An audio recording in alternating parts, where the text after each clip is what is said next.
আরে শুক্রু দাদা, এত জিনিসপত্র কোথা থেকে নিয়ে আসলে? কেন, কোথায় পাওয়া যায়? মার্কেট থেকে কিনে নিয়ে আসলাম। না ভাই না, মার্কেট থেকে কিনে নিয়ে আসেনি, ভাড়া করে নিয়ে আসলো, ভাড়া করে। এই টোটোওয়ালা, চুপ করে থাক তুই। তোকে কে কথা বলতে বলছে? তুই জানিস আমি ভাড়া করে নিয়ে আসলাম না কিনে নিয়ে আসলাম? আমি জানি বলেই তো বললাম, তুমি জিনিসপাতিগুলো বিলাইমারি থেকে ভাড়া করে নিয়ে আসলে, আমি তো ছিলাম সেখানে। আমি ভাড়া করে নিয়ে আসি চাহে কিনে নিয়ে আসি, সেটা আমার ব্যাপার। তুই টোটো চালার মালিক, তুই টোটো চালা, তোকে অত মাথা ঘামাতে হবে না। আর একটা কথা মনে রাখবি, আর যদি কেউ তোকে জিজ্ঞেস করে তুই বলবি যে কুদ্দুস ভাই এগুলো মার্কেট থেকে কিনে নিয়ে আসলো। না দাদা, আমি মিথ্যা কথা বলতে পারবো না, আমি সত্যবাদী লোক, আমি সত্য কথাই বলবো। তুই তো ভারী তেন্দর ছেলে রে ভাই। তোর টোটো ভাড়া করতে গিয়ে আমি এক মহা বিপদে পড়ে গেলাম। এই নে ধর 50 টাকা, মিষ্টি খাবি, আর কাউকে বলবি না যে আমি এগুলো ভাড়া করে নিয়ে আসলাম। এরপরে কেউ জিজ্ঞেস করলে বলবি যে আমি এগুলো কিনে নিয়ে আসলাম, ঠিক আছে? ঠিক আছে দাদা, আপনি আমাকে মিষ্টি খাওয়াইছেন, আমি আর কাউকে বলবো না। চলো এবার রাস্তার দিকে দেখো আর গাড়ি চালাও। আর কত দূরে দাদা? এখনো আপনার বাড়ি আসলো না? আরে তুই কি এদিকে টোটো চালাস না? তুই কি জানিস না তুলোর মোড় কোন দিকে? তুলোর মোড় থেকে একটু গেলেই আমার বাড়ি। এই তো সামনে এসে গেছে আমার বাড়ি। দাঁড়া দাঁড়া, এখানে দাঁড়া, এখানে দাঁড়া। আরে শুকটু, গাড়ি নিয়ে এসেছিস? হ্যাঁ কুদ্দুস ভাই, আমি অনেকক্ষণ এসেছি। এবার বলেন, আপনি তো গাড়ি ভাড়া করেছেন, এখন কোথায় যাবেন বলেন? আমি কোথাও যাব না, আমি এগুলো ভাড়া করেছি কিছুক্ষণের জন্য। এগুলো আমার বাড়িতে সাজিয়ে রাখার জন্য। অনেক বড় লোক আসবে আমার ছেলেকে দেখার জন্য। আমার বাড়িতে সেরকম দামি কিছু নেই, ভালো ভালো লোকেরা আসবে আমার ছেলেকে দেখতে, তাই আমি এগুলো ভাড়া করে নিয়ে এসেছি। এগুলো যদি আমার বাড়িতে না থাকে তাহলে ওরা আমার ছেলেকে জামাই বানাবে না, আমার একমাত্র ছেলে। তাই আমি আমার ছেলেকে বড় লোকের বাড়িতে বিয়ে দিব। সেই কারণেই আমি এত আয়োজন করেছি। এটা আমার অনেক দিনের আশা, স্বপ্ন।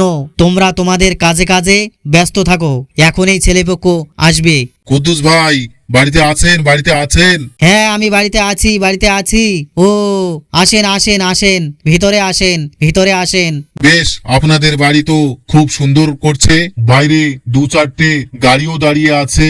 আপনার বাড়ির ভিতর তো অনেক দামি দামি জিনিস করছে, এগুলো কিনতে অনেক খরচ হয়েছে। হ্যাঁ, খরচ তো হয়েছে, অনেক টাকা খরচ হয়েছে, অনেক টাকা খরচ হয়েছে। আপনি কি কাজ করেন? আমি ছাগলের ব্যবসা করি। আমার ছাগলের ফার্ম আছে 13টি, তার সাথে সাথে মুরগির ফার্মও আছে 22টি।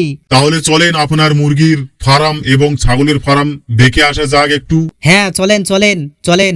বেশ ভালোই লাগলো আপনার মুরগির ফার্ম এবং ছাগলের ফার্ম দেখে। মুরগি ছাগলের ফার্ম থেকে মাসে কত করে কামাই করেন, ইনকাম করেন? মাসে কামাই বেশ ভালোই করি। তাও মোটামুটি বলেন কত ইনকাম করেন? এই ধরে নেন 12 লাখ টাকা থেকে 15 লাখ টাকা অবধি কামাই হয় মাসে। তাহলে বেশ ভালোই তো কামাই করেন। হ্যাঁ, ভালোই কামাই করি। টাকা মোটামুটি কত জমা আছে বাড়িতে? এখন যে যুগ জমানা, বাড়িতে তো টাকা রাখা যায় না, ব্যাংকে রেখেছি 1.5 কোটি টাকা। বেশ বেশ, শুনে খুব ভালো লাগলো। বাড়িতে আছেন? বাড়িতে আছেন? হ্যাঁ, কে ডাকছেন? আছি, বাড়িতে আছি, আসেন, ভিতরে আসেন। আপনাদেরকে সঠিক চিনতে পারলাম না, কে আপনারা? আমরা হচ্ছি মেয়ে পক্ষ, আমরা ছেলে দেখতে এসেছি। আপনারা মেয়ে পক্ষ? আপনারা ছেলে দেখতে এসেছেন? তাহলে ইনারা কে? আমরা হচ্ছে ইনকাম ট্যাক্সের অফিসার। আমরা যে আপনার এতক্ষণ ধরে আয় ব্যয়ের হিসাব শুনলাম, তাতে আপনাকে 3 লক্ষ টাকা করে মাসে ইনকাম ট্যাক্স দিতে হবে। হ্যাঁ, কি বলছেন আপনি? মাসে 3 লক্ষ টাকা করে ইনকাম ট্যাক্স দিতে হবে?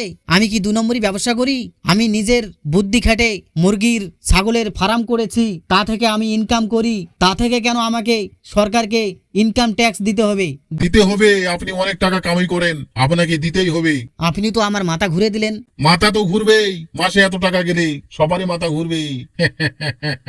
বন্ধুরা, ভিডিওটি যদি আপনাদেরকে ভালো লেগে থাকে অবশ্যই চ্যানেলটি সাবস্ক্রাইব করবেন এবং পাশের বেল আইকনটি অন করে রাখবেন, যাতে পরবর্তী ভিডিও ছাড়ার সঙ্গে সঙ্গে আপনাদের কাছে নোটিফিকেশন পৌঁছে যায়। তাহলে এই ছিল আজকের মজাদার একটি ভিডিও। ভিডিওতে একটা লাইক করবেন এবং আপন বন্ধুদেরকে ভিডিওটি শেয়ার করবেন। চ্যানেলটি সাবস্ক্রাইব করতে ভুলবেন না, অবশ্যই চ্যানেলটি সাবস্ক্রাইব করবেন। তাহলে এই ছিল আজকের ভিডিও, আবার দেখা হচ্ছে নেক্সট ভিডিওতে।